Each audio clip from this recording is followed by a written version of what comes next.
Hello everyone အားလုံးပဲမင်္ဂလာပါဒီနေ့ဗီဒီယိုမှာတော့ One Piece PRPO2 တပူဖောက်ပြတော့မှာဖြစ်ပါတယ်တပူကတော့ရန်9500ကျပြီးတော့တပူဒီတပူထဲမှာတော့အထုပ်တီး10ထုပ်ပါပါတယ်ထုပ်တီးတစ်ထုပ်ဆိုရင်တော့ရန်950ပါပါတယ်ကဲဒီထဲမှာပါတယ်တပူကြီးကပါမလဲဆိုတော့ကျွန်တော်ဒီလက်ကြည့်အောင်ကဲ let's go ဒီနကကတော့အလူချင်းဆုံးတော့ကပ်ပါဘူးထဲမှာတော့ကောပတ်ပါတယ်လို့တော့ပြောကြတယ်ကောပတ်လည်းပေါက်ပါသေးတယ်ပဲမျောလင်းပါတယ်ကဲအဲ့ဒါဆိုရင်စဖောက်ကြည့်အောင်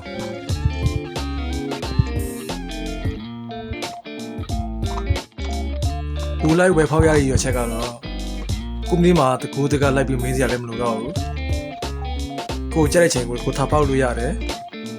တပူးထဲမှာတော့အမြင့်ဆုံးကတကတ်တော့မဟုတ်တကတ်အထက်ပါပါတယ်သူများစီလည်းပါသွားမှာလည်းမလို့တော့ဘူးလိုက်ဝယ်တော့ကြောင့်ကိုဘူးထဲမှာကိုပဲပေါက်ပါမှာဒါကြောင့်ဘူးလိုက်ဝယ်ဖောက်လိုက်ရရွေးချက်ဖြစ်ပါတယ်ဖာသမဆုံးအထုပ်ကြည့်ကြရအောင်ကဲပါမယ်ကောပတ်များကောပတ်ဆိုတာတန်ဖိုးကြီးက10ကတ်လုံးကိုတစ်ထုပ်ထဲမှာစူးစီးရှိနေတယ်ကောပတ်လို့ခေါ်ပါတယ်ဒီတိုင်းရုပ်ကတ်တွေကြတော့တကတ်ကိုတရားနှုံးနဲ့ဆိုင်မှာပြန်သွင်းလို့ရပါတယ်ဒီကတ်ကလိုချင်တဲ့ကတ်နဲ့တူပေမဲ့လူဗီပုံကတ်ပြင်းမဟုတ်တော့ကြောင့်တန်ဖိုးမရပါဘူး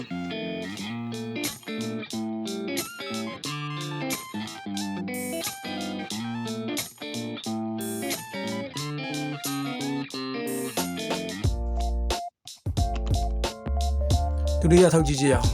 ဘာကတ်တွေပါမလဲဆိုတာကောပတ်များလားကောပတ်မဟုတ်ပါဘူးကောပတ်အားလို့ချင်း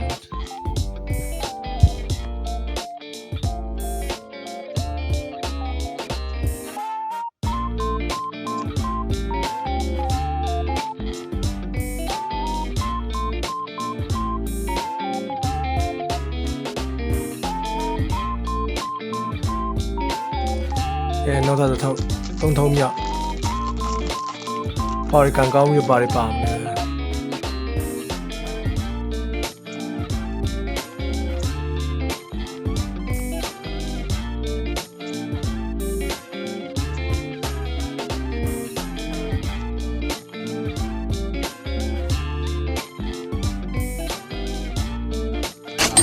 โอ้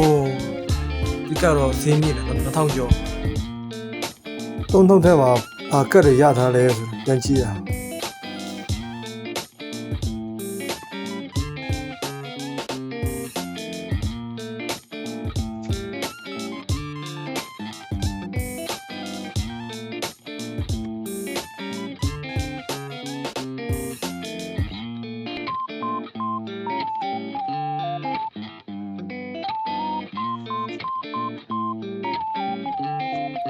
ရန်2000တန်တကယ်ရတာပြီဆိုတော့နောက်ထပ်အထုပ်တွေမှာ